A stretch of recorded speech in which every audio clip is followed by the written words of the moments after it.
हमने BJP versus Congress देखा है, टीएमसी वर्सेस बीजेपी भी देखा है, बिहार में आरजेडी वर्सेस बीजेपी भी देखा है, लेकिन बंगाल में तो कुछ अलग ही चल रहा है भाई।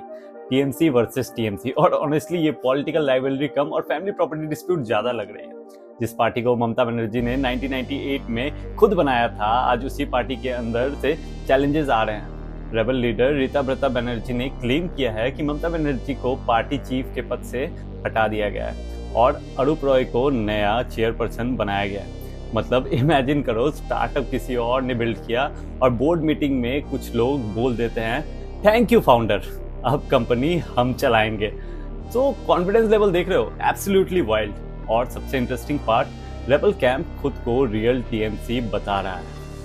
अब भाई पब्लिक भी कंफ्यूज हो गई है कि रियल टीएमसी कौन है, ओरिजिनल टीएमसी कौन है और ऑफिशियल टीएमसी कौन है। भाई ये पॉलिटिकल पार्टी है या आईफोन का डुप्लीकेट मार्केट। लेकिन अगर आपको लग रहा है कि ये पहली बार हो रहा है तो हिस्ट्री कुछ और ही कहती है।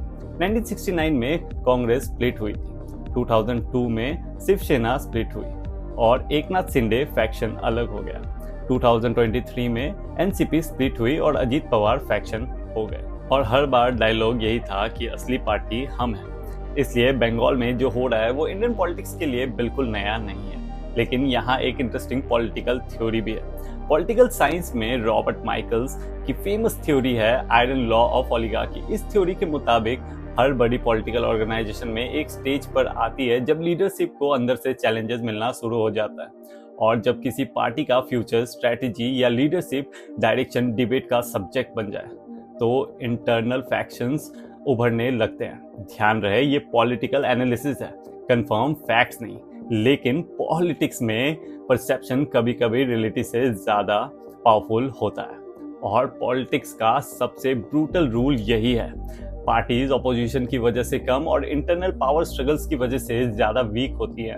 अब रीता बनर्जी इलेक्शन कमीशन को कन्विंस करना चाहती है कि असली टीएमसी वही है और ममता बनर्जी कैंप का कहना है कि ऑफिशियल लीडरशिप अब भी उनके पास ही है। यानी बैटल सिर्फ कुर्सी का नहीं है, पॉलिटिकल लेगेसी का भी है।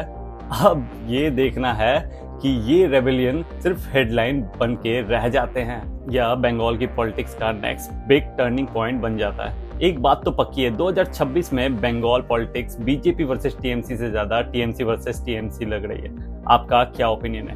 कमेंट्स करके जरूर बताओ। और ऐसे ही शार्प, फैक्चुअल और पॉलिटिकल ब्रेकडाउन के वीडियोस देखने के लिए मुझे फॉलो करना मत भूलो। Good bye.